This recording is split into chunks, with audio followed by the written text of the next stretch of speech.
Do you consider yourself a high achiever? Smart, driven, highly successful? I am so excited to have you. My name is Julia Arndt and I'm the host of the Stress Podcast. I will help you develop your stress resilience the same way you've developed your workplace superpowers. Learn peak performance tools to thrive at work and in your personal life. Let's get started.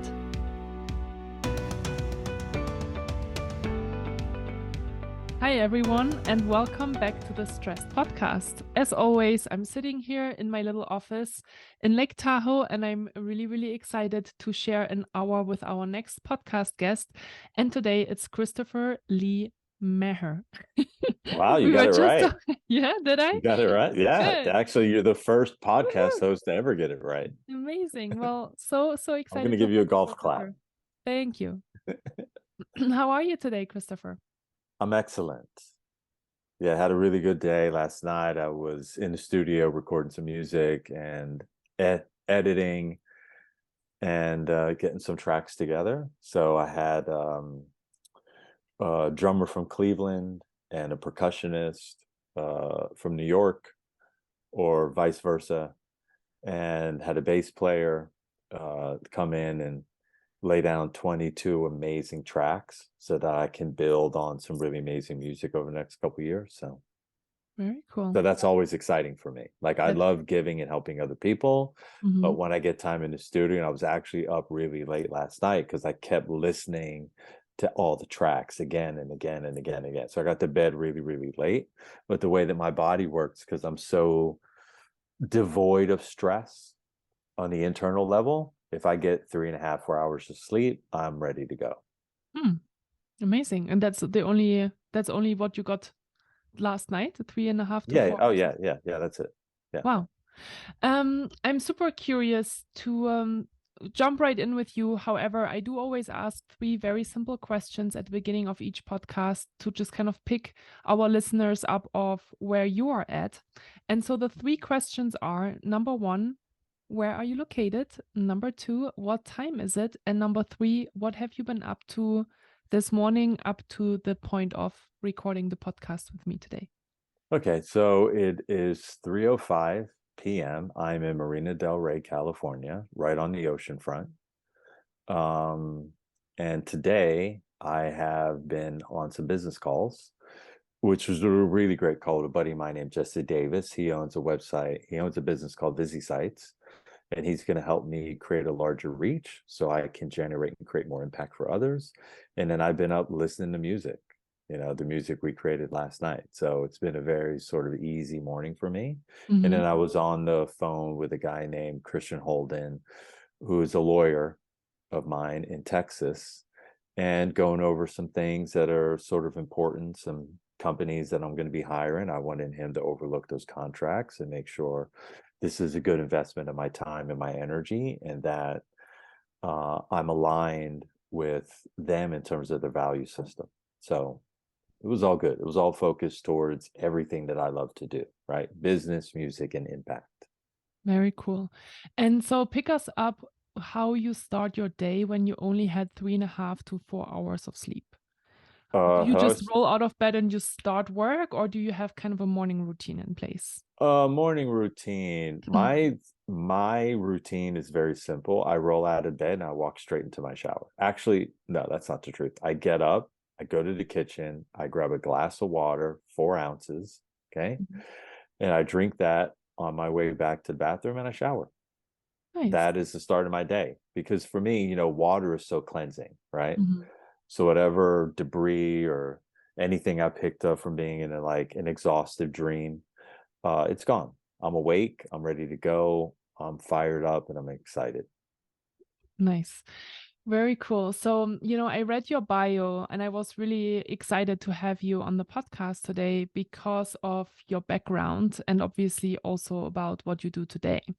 And I want to start with where everything started for you. So you were a Navy SEAL, like in, I guess a former career of yours. And I want to kind of talk about how you got into that and what that experience was like for you. I got into that. A brother of mine had a biannual magazine about SEAL training and the SEAL teams. And it was in his basement. And I picked it up. And on the front cover were 7 boat crews of guys. And a boat crew is 7 guys running along carrying a light pole, right? A wooden, right, light post on their shoulder running down the beach. And there was the water was in the background. You could see there was grunt on their faces, sand all over them. And I thought, these people will be able to challenge me. And I read the magazine from back to front, and 6 weeks later, I was gone.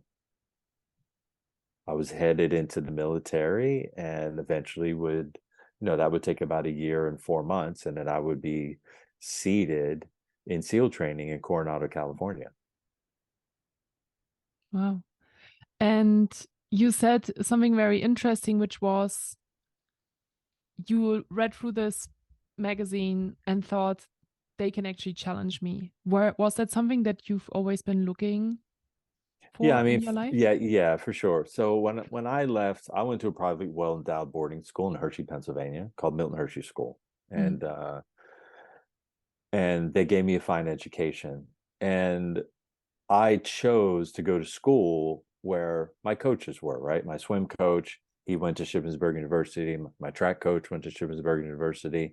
But to be honest with you, the school wasn't challenging enough for me, right? And so I really I was going through the motions and not really showing up for class. I was spending more time developing my social skills. And at some point, one of the administrators sat me down and said, look, based on your entrance exams to get into the school, your grades, these things don't match. So do you really want to be here? And at the time, I was sort of like offended. But as I look back retrospectively, I think he did the best thing he could have by me, because he helped me to recognize that I wasn't being challenged there. And so I left. I decided to go open up a business. So I took some of my resources and I opened up a sandwich shop called the Hoagie King. Very cool. And I was in that business for about 6 months. And then I got tired of getting up and driving early in the morning to pick up cold cut meats and cheeses and breads and bring them back to the shop. And I thought, I'm too young for this. And by chance, I got to read that magazine. And then I was waiting. I'm the type of person that when something comes to me, I know it immediately. I know whether or not it's a yes. And I can turn left in 0.2 seconds. Okay. So if I met, for instance, if I met somebody at the port and they were like, hey, listen, I've got this property in Alaska, and I think it'd be very good for you to come build a center up there. And if I felt in the moment that that was the right thing to do, I would be moved out of Los Angeles within 5 or 6 days. Like whenever, I don't know if you're a God person, I'm a God person. I feel like whenever God is talking to me, he always makes the messages really loud and super clear. And then I always turn and pivot immediately. I'm willing to leave everything behind to get to where I'm ready to go next. I've always been like that. I'll always be like that. I always like things to be different. I always like things to be challenging. And so how long is the Navy SEAL training? The training, typically, if you get there, you could probably work yourself through there about 9 months. Okay. It took me a bit longer. I dealt with a misdiagnosis by a doctor who diagnosed me with proleptic, what do you call it? Proleptic epilepsy. And that set me back. That set me back like 4 or 5 months. So I had to wait to go through what's called the physical evaluation board. And when I got there, I gave them the information that they needed, and they overrode the doctor's decision based on the analysis of the tests that I went and had done on my own to prove that I actually wasn't a probable epileptic. And I got back into training, and I finished that in about 1 year and 8 months. Amazing. And so did it challenge you? It definitely challenged me. One, it challenged me physically, Mm, in the sense that every day there's a huge demand, right? And there's a sign when you get into the courtyard at SEAL training. There's this huge blacktop surface where we do all of our physical activity. And on the left wall, as you're walking in, there's a sign that says the only easy day was yesterday. And they meant it. Like whoever painted that sign, they had clear intent.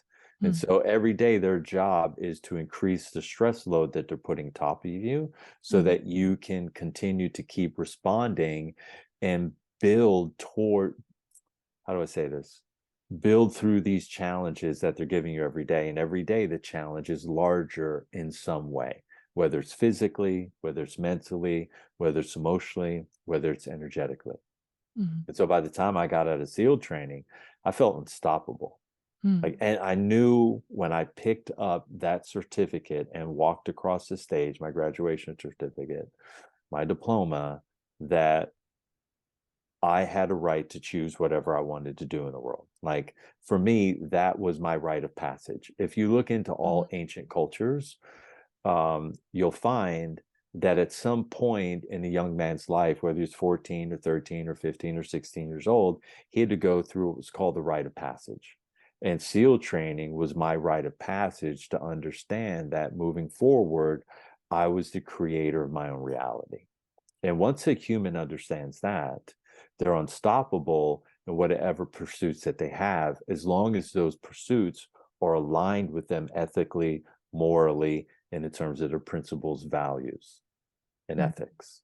mm, And so SEAL training gave me a very powerful position, to a very powerful platform emotionally and internally to bridge from, right? To mm, come, I had a very powerful place to come from. mm. Yeah, for sure. And how old were you when you took that training? I was 21 years old when I arrived. Okay. And so pick us up a little bit in terms of what it like, you were saying it's, really difficult and challenging physically, mentally, emotionally, spiritually. Were you aware of stress management at the time and like, putting these different stressors on you on a No. regular basis? Like, how did you manage that, right? Especially from a mental perspective, I'm actually really curious because I think everything goes through our mind, like even all Yeah. of the physical strenuous things that you're doing there, right? Like it's about having the right mindset of pushing and pushing and pushing. So how was that trained? Was it trained through the physical space Uh, or the what were way maybe that one of yeah. I got it. The way that I managed my stress was very simple. Mm-hmm. When SEAL training was over, I went home. So, uh, what I decided is everyone in SEAL training lives on the base. It's called the Naval Special Warfare Center, right? And there's half of the base is set up for SEAL training. The other half of the base is set up for the SEAL teams. And we lived in a barracks called 618. And after about 6 weeks to 8 weeks of being in SEAL training, I met a lovely young woman, and we decided spontaneously to move in together. So when I got off work, I went to a real life, Mm-hmm. right? Meaning I had someone who was caring, loving. Um, every morning before I went to work, there was always a letter in my backpack from her to tell me that I was important, that I was valuable, how much she cared about me. And she showered me with so much love and care that when I was home on the weekends, I had time to recover. And she always knew that if you're tired, sleep. And so she gave me a lot of space to recover on the weekends, and she gave me a really powerful home life in order to feel really good about myself and to feel really good about the world. So Mm-hmm. in So terms of interesting. stress management, did I have techniques? Absolutely not. But what I did had is I had someone who loved and cared about me 1000%. Mm-hmm. And then I ate good foods. On the weekend, I got a lot of rest. And when it was time to go back to work on Monday, it was great because she drove me to work every day. So I started my day with leaving her, right? And I ended my day with her picking me up, right? Like she totally set me up to be successful in that experience. So that was my stress management. That was the only thing that I had going on. I was also very vested in reading and educating myself. So I read some books about fasting and cleansing, and I always loved going to health food stores. And so I was doing some other things that other guys probably weren't doing in SEAL training. I was drinking little potions and being really mindful of all the things that I was eating. And I was eating really good quality food on the weekends. That was the totality of my stress management. I was in a state what you would call stress ignorance. So for me, in the work that I do, there's really three lanes that you can be in. Stress ignorance, which is where most of the population is, right? You can be in what's called negative stress management or positive stress management, or you can be in the lane that I own, which is called stress resolution, right? And that means that I have the ability to remove the stressors that are in my body, whether it's my physical body, my emotional body, my mental body, or my energetic body, and those stressors don't come back, right? Because I've reduced my lifetime accumulated stress load so much that I can take on intense amounts of stress and it has next to no effect on me. Okay, like you can look at me, right? I'm going to be 60 soon. Wow. Okay. And I ran my engine hot.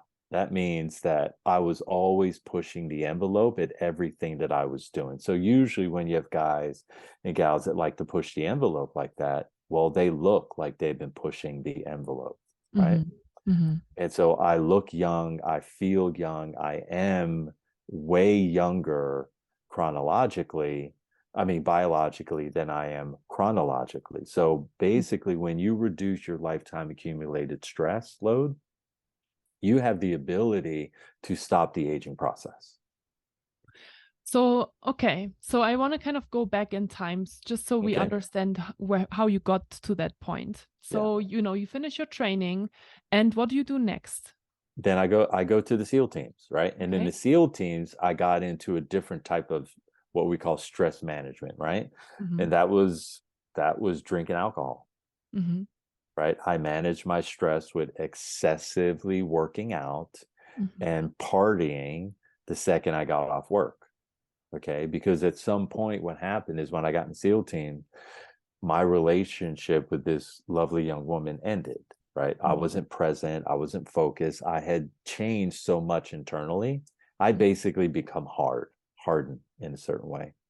And that wasn't going to be a productive relationship for her or me because I was absent emotionally now. And so in my state of emotional absence, I used alcohol and promiscuity as a means of dealing with my stress. And so I was in what I would call negative stress management, right? Okay. I'm taking in substances and I'm exploring behaviors that are reducing not only my internal core energy, but I'm also reducing and lowering my inner self-esteem and my ethics, my morals, my values, and my principles. So I was definitely in negative stress management. And when did you realize that it was negative stress management for you? When I got pain in my body, that was the indication. I was at the time, I was in stress ignorance, right? And so I wasn't consciously, there was no looking to change the narrative because the narrative was telling me that I was important, I was valuable, right? And so until I had pain in my body, that was when I had to start to second guess, like what's really going on. And the pain was debilitating. So at some point I started losing my hearing. When my vision started to go, it started to go very quickly. And I had pain at every joint in my body. And so the good thing about pain is once it gets into the center of your body where mine got, and at the time that I was in a very tragic car accident, wasn't happy about it. But when I look back, thank God for that accident, because that accident put the pain directly into the center of my hip where I could never ignore it. And so it was all constantly throbbing. And so I had to reach out for help. I had to reach out for help. And that was a big moment for me because I dealt with a lot of childhood trauma. My mom committed suicide when I was 7 years old. She was dealing with a lot of stress. Her father died of cirrhosis of the liver. So you could see there was already a chain or a path that you could follow of mental illness, right? And and so I had no idea that those experiences as a child were unresolved, right? And they were going to be impacting me much later. The way they impacted me the most is I became hyper independent as my strategy for success. So that meant I could take care of everything I needed to take care of on my own. I didn't need anyone, which also meant you could never tell me what to do or how to do it because I could tell you to piss off and I could figure it out all on my own. So here I am operating as a lone wolf, and my winning strategy is hyper independence. And now I have to be in a vulnerable enough state to actually reach out my hand and ask for help. Fortunate enough for me, there was a guy that I valued highly as a friend, and I called him up and he came and he gave me some education on some things that I was unaware of. And he gave me at least a path to start investigating that could begin to produce some results that I would consider to be successful.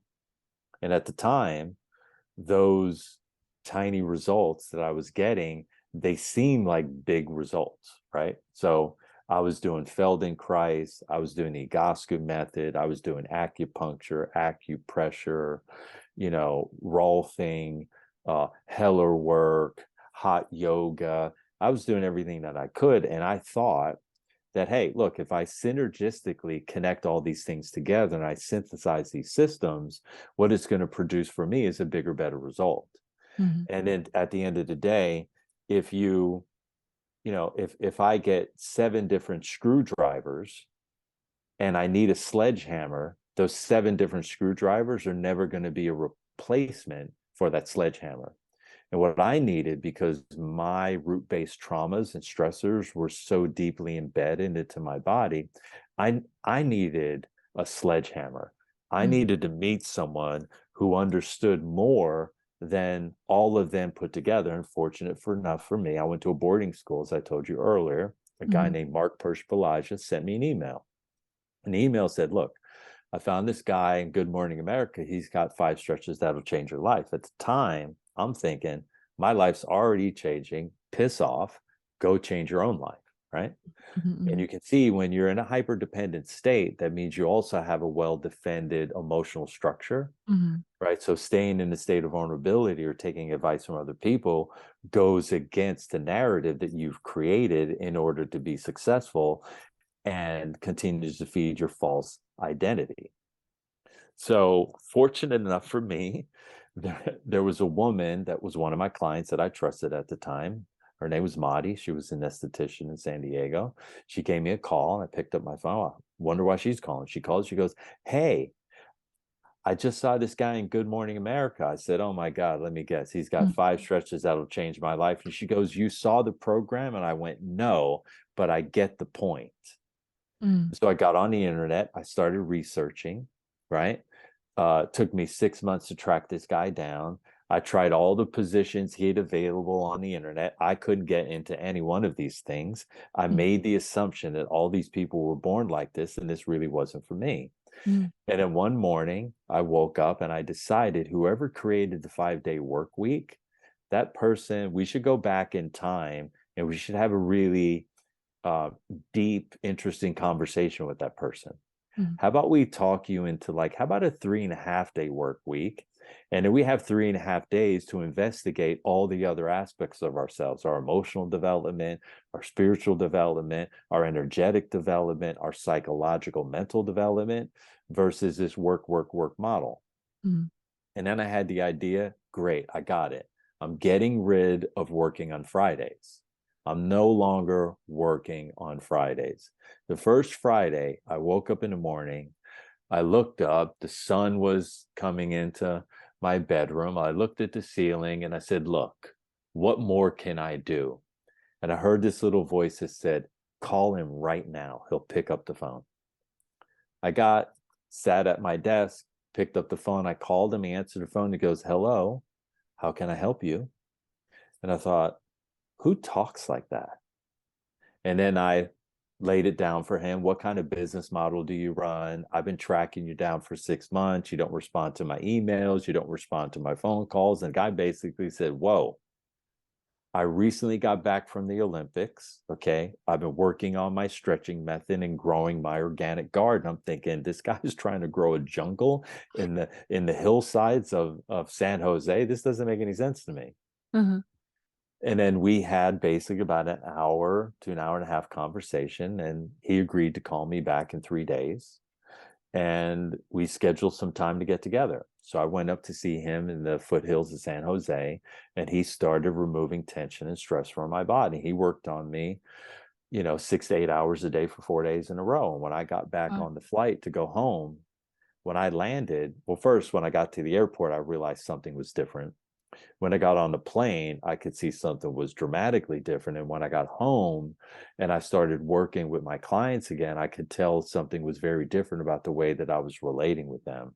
Mm. And so then I started to put 2 plus 2 together. The removal of tension and stress also changes you emotionally, but also psychologically. Mm.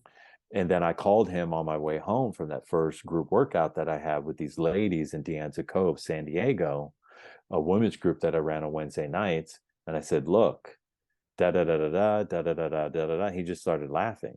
And he goes, you get it. You pieced it together, right? You remove tension, stress, and distortion from the physical body. And what happens is you get access to these higher levels of consciousness, but these higher levels of energy, but also these higher levels of understanding and relating. Mm. And I was relating in a completely different fashion.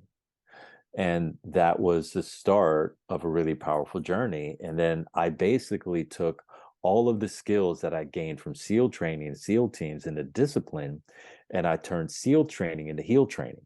And I worked on myself 5 to 6 hours for 7 years. And I put all of that intensity into figuring out how far could you really take this? Like, how much tension could you remove? How much change could you potentially get? And could we create instantaneous permanent change for someone? And I went on a journey for 7 years, and I looked under every rock and every stone, and I compared and contrasted through scientific evaluation what were the impacts of the things that I was doing, and Mm. would those impacts be also good for other people? Mm. Wow. Such a cool story. Thank you so much for sharing all of that with us. Very Oh, powerful.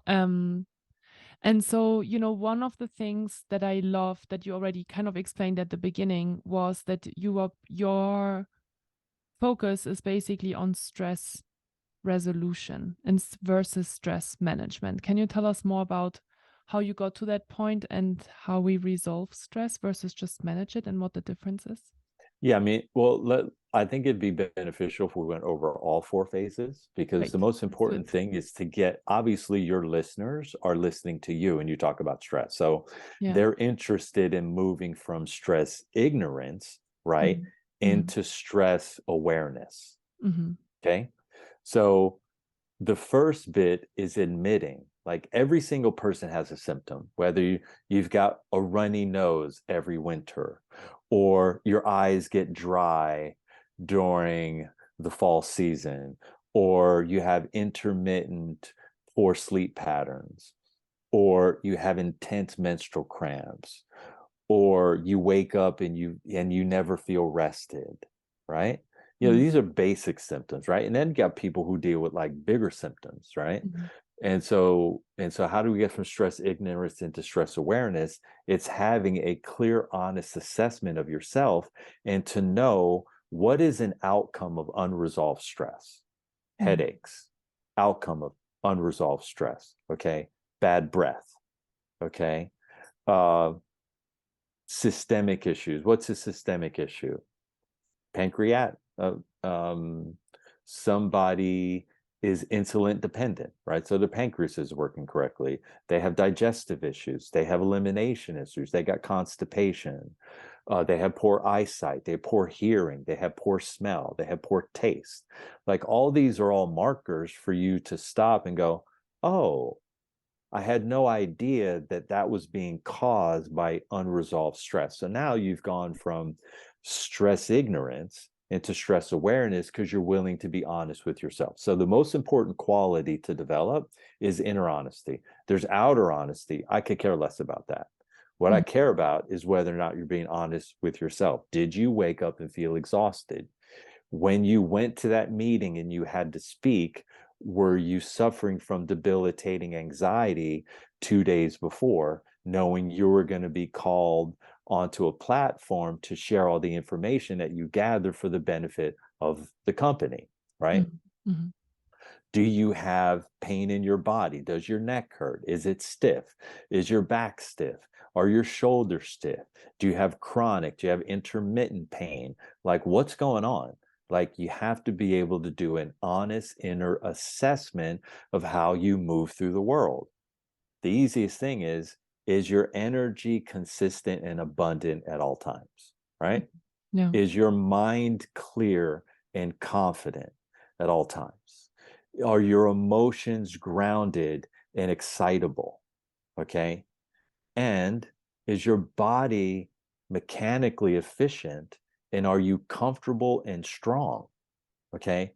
If you're missing any one of these things, you're obviously stressed because the Mm. only thing that can take you from excitement into anxiety is unresolved stress.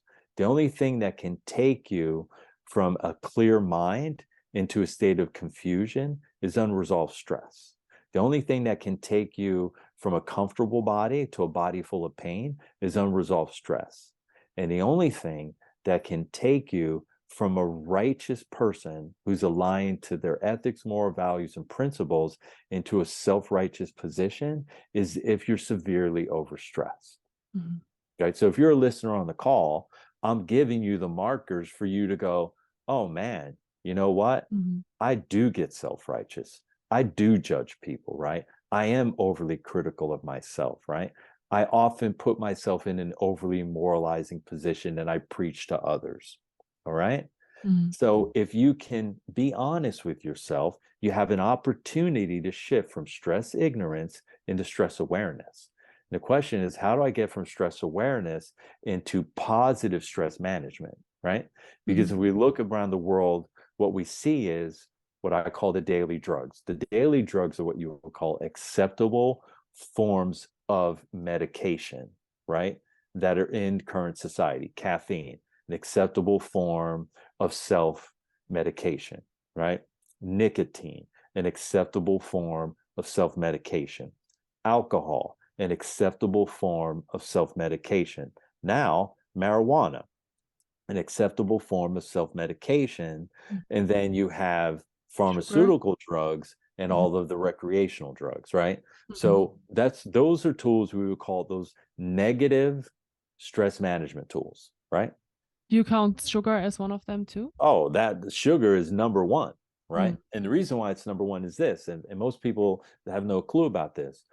The reason why people are attracted to sugar is because they lack the ability to communicate clearly what their desires, wants, and needs are, right? Mm. Because every organ in your body has a particular aspect of consciousness in that, right? The pancreas and the spleen are all about clear communication to my benefit and to the benefit of others, which means to nurture others and myself equally, right? When someone lacks the ability to either authentically self-express or communicate clearly to their behalf or to the behalf of those they care about, they then look to take on the taste of sweet, which is sugar. right? So they're avoiding building communication skills by just eating sweet things. Mhm. So if you're a sweet hound on the call, I was a sweet hound, all right? If you're a I sweet love hound, sweets. Yeah, I'm yeah, addicted to them. right? And that's how you're managing your stress. You Mm. might as well know the Yeah. reason why you're doing it, right? Mhm. And Yeah. then you can self-correct, find a course somewhere in the world. There's probably something on YouTube, how to communicate clearly to your own benefit, how to be authentically self-expressed. If you can build those skills, your attraction to sugar is going to disappear overnight. Mhm. Okay. So now we're looking at people, and we're talking about, well, okay, we've got negative stress management tools, right? How do we get into positive stress management tools?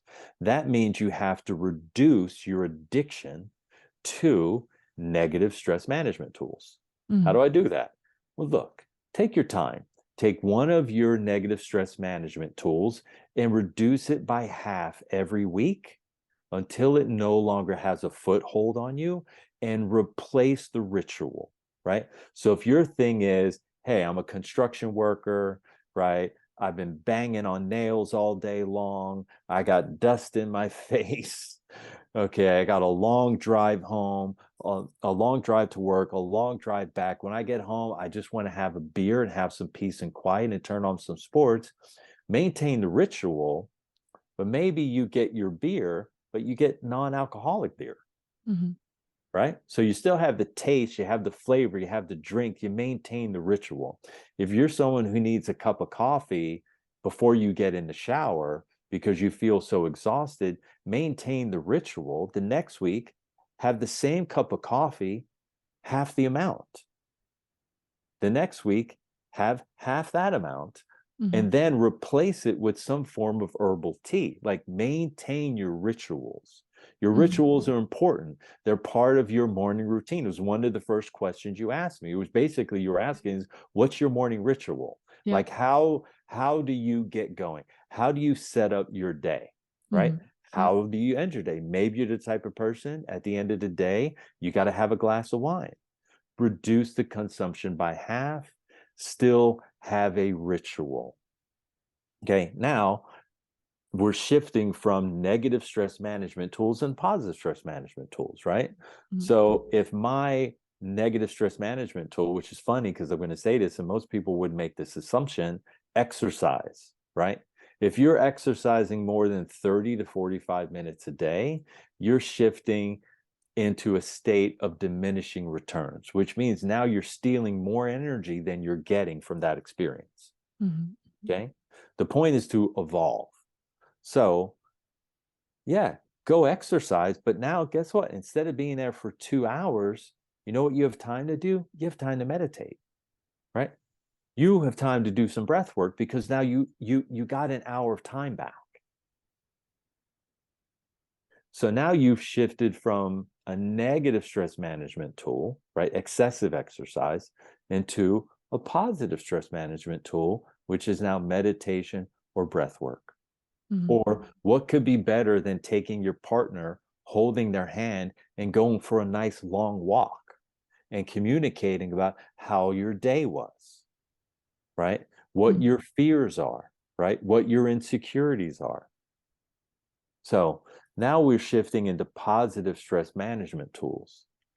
If you shift from negative stress management tools into positive stress management tools, your reward is you will have more energy, you'll have less anxiety, Mhm. okay? Your mind will have more clarity, all right? And your body will be more comfortable. When you're using the daily drugs and excessive exercise, right? Or excessive work, okay? You are diminishing your lifetime accumulated stress. So think about it like this. Every person who came to Earth, they got a bank account of energy. You don't get any more, you don't get any less. But what happens is when you're using negative stress management tools, you're burning through that lifetime accumulated bank account that you have of energy, and you're burning up the capital rather than using the interest. I'm going to say this again. You're burning up the capital as opposed to using the interest. You can only take so much of your capital and reduce it before you no longer produce interest. And when you're no longer producing interest, guess what you get? You get a symptom. And what's your symptom? Dry eyes. What's your symptom? Dry lips. What's your symptom? Foul body odor. What's your symptom? Constipation. What's your symptom? Intense menstrual cramps. What's your symptom? Intermittent headaches. What's your symptom? Migraines that last for hours, right? Debilitating migraines. Okay. And so if people don't understand that there's a cost, they will continue to line up and manage their stress load with negative stress management tools. And no matter how much clever advertising is done, at the end of the day, give me someone who's been drinking water and fresh juice and herbal formulas for 40 years and then hand me an alcoholic and let's take some pictures, right? The proof is in the pudding, right? This young woman who's been on this path, her skin is going to be supple, her whites of her eyes are going to be clear, her breath is going to smell fresh, her posture is going to be erect. The person who's been pounding on all the alcohol or the caffeine or all the sugar, they're going to be getting dried out, right? Because those are all diuretics. They dry your system out and you start losing massive amounts of moisture. Right? When you start losing moisture and you start getting dry, your electrical signals moving through your body they have to work harder. So now your brain has to work harder to simply get your whole system to function. So the only way to get into stress resolution is to first get into positive stress management tools. But in order to do that, you have to reduce your addiction to negative stress management tools. Again, what would those be? Nicotine, caffeine, alcohol, refined white or brown sugar, recreational, pharmaceutical drugs, excessive exercise, excessive work, pornography, prostitution, right? We could sit here for shopping, right? Yeah. We could name those for hours, but at the end of the day, you have to reduce your addiction to them. And then when you employ these positive stress management tools, the results are evident. The results are obvious because now you have more energy, you're more present, you feel more love, you're naturally more receptive, you're less protective, and abundance and opportunities, they flow to you through effortless effort and ease and grace. So if you want to stay in struggle and strife, maintain your addiction to negative stress management tools. If you want to get into ease and grace, okay, and effortless effort, then you have to reduce your addiction to negative stress management tools. Now, I'm having a different conversation. What I'm saying is I've created a system. Before I was born, it was impossible for someone to reduce their lifetime accumulated stress load, right? So basically, I've synthesized all these systems out there, gathered the best from what's already been created, and then managed to generate and create my own on top of that, and then create some of my own systems so that we could reduce your lifetime accumulated stress load, which is made up of all of the unresolved generational stress you got from your parents, okay? All of the daily stress that you picked up and your genetic and epigenetic predisposition. Once we reduce that by 50%, your restore, repair, and recovery rate raises 50%. So that means when I sleep 6 hours, it's like sleeping 9 hours. When I sleep 4 hours, it's like sleeping 8 hours. I sleep 3 hours, it's like getting 6 hours. Okay? When my lifetime accumulated stress load is high, my restore, repair, and recovery rate is very low. I get 9 hours and I wake up, I still feel tired. If you're waking up in the morning and you don't pop out of bed, right? You're looking for that alarm, okay? It's because your lifetime accumulated stress load is too high. The question is, how do you reduce that? Mm-hmm. I've created very specific techniques that I teach you how to do on your own. So there is no codependent, dependent relationship between me and the people that I inspire, mentor, coach, and train. Mm-hmm. And are these related physically or mentally, or like, can you give us maybe one or two examples? Yeah. This is easy. So they can be physical. So I have a system called Bestercise, which is the best form of exercise. The reason why I call it best is because best stands for bio, energetic, self, transformational sequences. Mm-hmm. And these are forms of exercise that you do where you're using concentric, isometric, and eccentric contractions all in conjunction to activate tissue, stretch that tissue, and reduce the stress that's in that tissue, right? Activate tissue, strengthen tissue, and stretch that tissue. And you go through this cycle over and over and over again. And then suddenly all of your tissue opens up. But guess what's in your tissues, right? You've got vascular tissue that flows through there. You've got lymphatic tissue, and you have nervous tissue, right? So electricity, right? Moisture and cleansers, right? If you choke in and generate a massive amount of tension, you're putting too much surrounding pressure on all of those other systems, which reduces your ability, reduces your body's ability to get rid of all the excessive toxicity that we live in today. Mm-hmm. Okay. And so these exercises, that are taught to you reduce your lifetime accumulated stress load because we're able to use maximal contractions, right? That's what I talked about earlier when I said a sledgehammer versus 7 screwdrivers. Mm-hmm. If I need to take down my garage to build a new one, I don't want to have to use 7 screwdrivers to do it. Mm-hmm. I want to knock it onto the ground within a day. I need a sledgehammer in order to do that, right? Mm-hmm. So the eccentric force, all right, is the sledgehammer. But you can't just apply eccentric forces without applying concentric and isometric forces, because you will put your body in a state that's out of balance. So we have different demographics around the world. So if you look at people who do yoga, right, they use passive isometric contractions, right? Mm-hmm. If you go to the gym, these guys are using active concentric contractions. And so what's usually left out is the eccentric contraction. So what we want to use is we want to use active isometric, active concentric, and active eccentric all in conjunction to reduce the lifetime accumulated tension that's sitting in your body.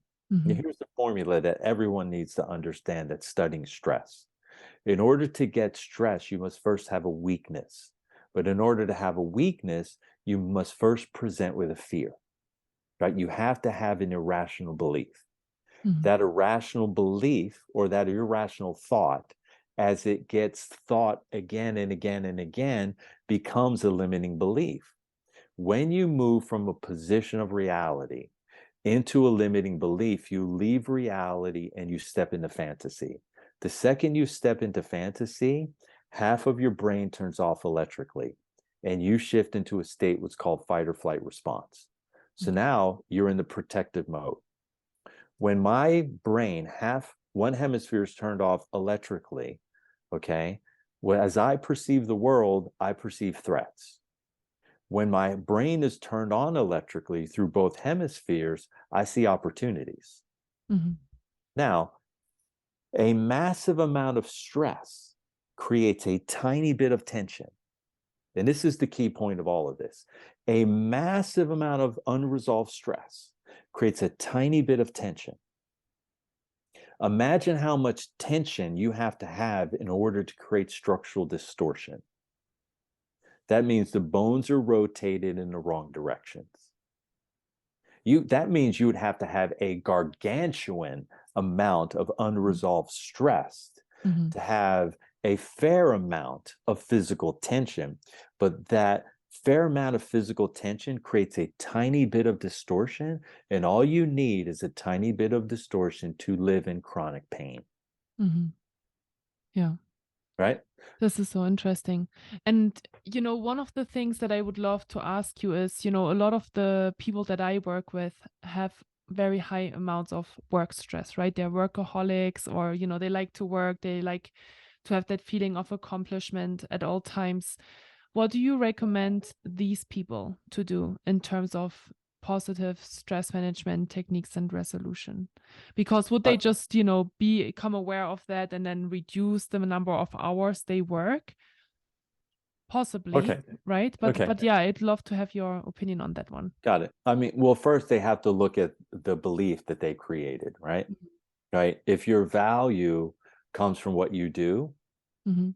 versus who you be, then you're always going to be looking to work more because that's where your value comes from. And you have to ask yourself, how do you shift from doing into being?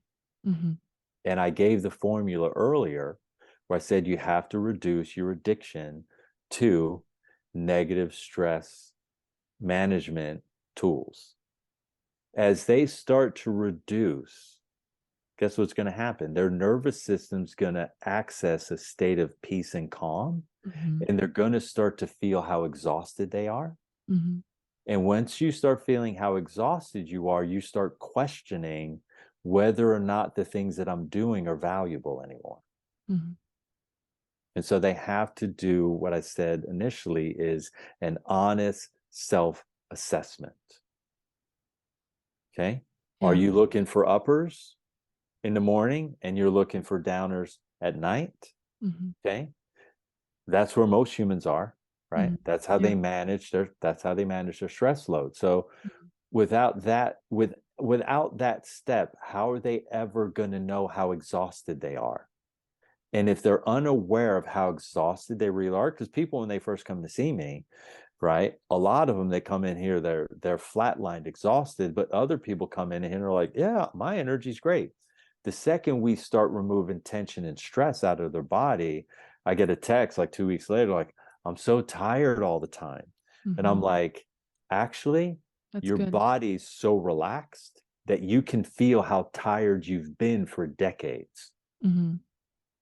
So, so that first step is honest self-assessment. Mhm. Once you decide, yeah, I want to move into positive stress management tools, and you start to add a couple of those to your day, just even a basic thing of like, wow, I'm starting to feel a little anxiety before this meeting. Go sit in your office for 5 minutes and do some deep breathing. Mhm. Right?